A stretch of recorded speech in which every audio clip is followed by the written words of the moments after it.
Afrika. Ek is ook 'n oud weermagman, ek kom uit die 80s uit, het ek die voorreg gehad om te kon diens doen by 6-1 weg, eensaai ensovoorts.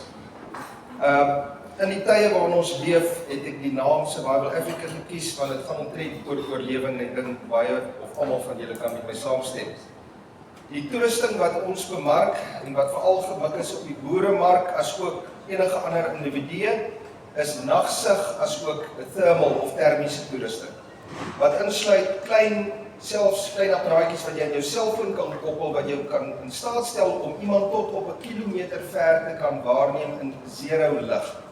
Dan het ons ook byvoorbeeld hierdie verkyker, wat 'n redelike nuwe kommoditeit is, wat 'n ingeboude laser rangefinder het, wat tot op 'n kilometer met 'n meter akkuraatheid 'n persoon of 'n individu of 'n dier kan optel. Jy kan hom in die dag gebruik, jy kan hom ook in die nag gebruik. Hy het beide thermal as ook infrarooi vermoë. Hy het 'n ingeboude GPS en 'n digitale kompas.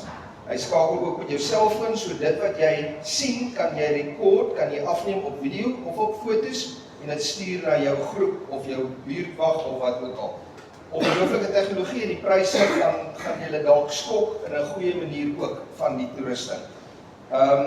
Behalwe dit doen ons ook ander goed. Net kortliks, ons het nou hierdie nuwe handskoene ingekry wat kom van Noorwe af, wat 100% lembestand is. Jy kan nie met 'n speld eers deur hom steek, of met 'n mes of enigiets sny of enigiets.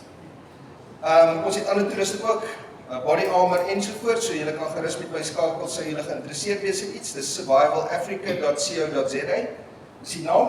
Een van julle wat lus is vir lees, ek het ook 'n boek geskryf, Journey Through Many Worlds, wat ook in Afrikaans beskikbaar is, wat gaan oor my omswervinge en wedervarings in die Amazone, waar ek die hele tyd gespandeer het, as ook in Afghanistan en in Irak, Angola en 'n paar ander plekke.